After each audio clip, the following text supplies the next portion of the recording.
मेरी घर की ना हो तो फिर एक गोश्त के टुकड़े के अलावा कुछ नहीं।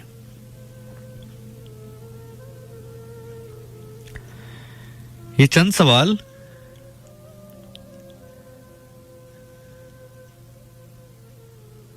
जो सर्दी की सर्द रातों में चार दीवारी बंद कमरों में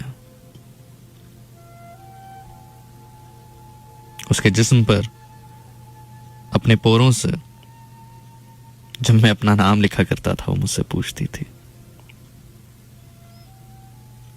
एक बात जो मैं आज तक उससे ना कह पाया। बहुत बार आंखों में आंखें डाली,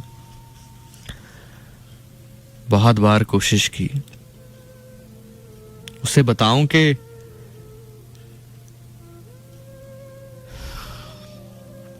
मैं वो भेड़िया नहीं जिसको उसके जिस्म की ख्वाहिश हो।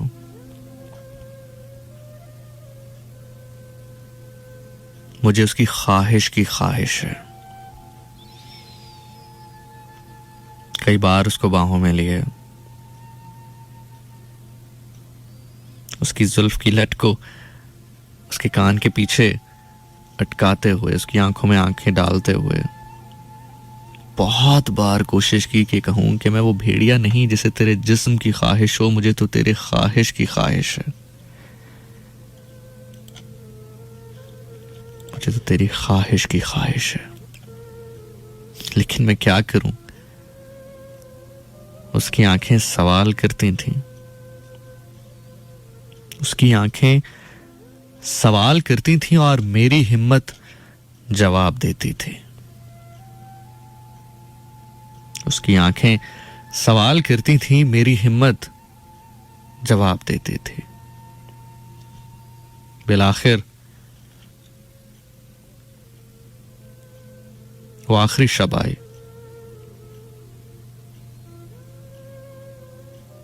जब मैं जानता था कि कल उसको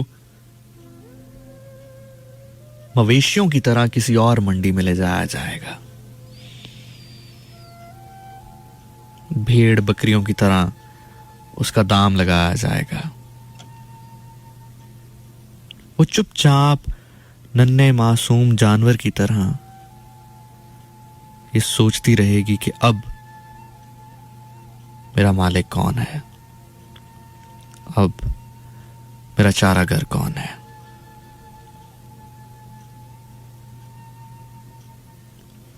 जिंदगी में कभी कभार हिम्मत तब आती है जब बचाने के लिए कुछ भी रह नहीं गया होता, बचाने के लिए कुछ भी रह नहीं गया होता। बिलाखिर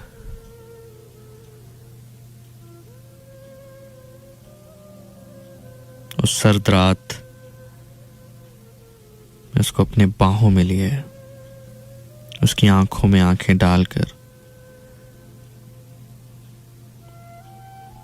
आज उसके इस सवाल का जवाब दे दिया। उसने जवाब सुना, थोड़ा सा पीछे हटी, मेरी आंखों में देखा,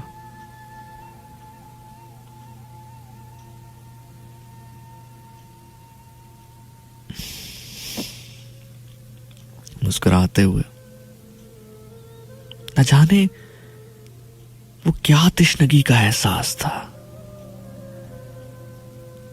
वो क्या कैफियत थी जब उसने मुझसे ये कहा कि अगर मेरे लिए इश्क की कोई तस्वीर होती तो तुम्हारा चेहरा होती।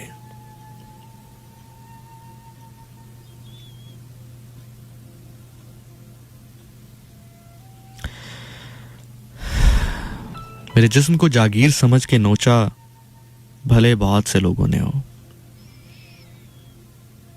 लेकिन अगर किसी को इस जागीर का वारिस बनाना होता तो वो वारिस तुम होते।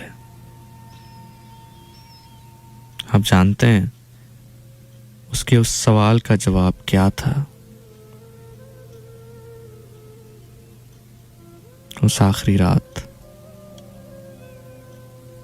उसे बाहों में लेने के बाद, उसके करीब होने के बाद, उसकी आंखों में आंखें डालते हुए, उसके लम्स को, उसके एहसासात को महसूस करते हुए सिर्फ इतना ही कह सका मैं। न जाने तुम समझ पाओ या ना समझ पाओ, तुम्हारे सवाल का जवाब बस ये है, लोग यहां अपने सुकून के लिए आते थे, मैं यहां तुम्हारे सुकून के लिए आता था।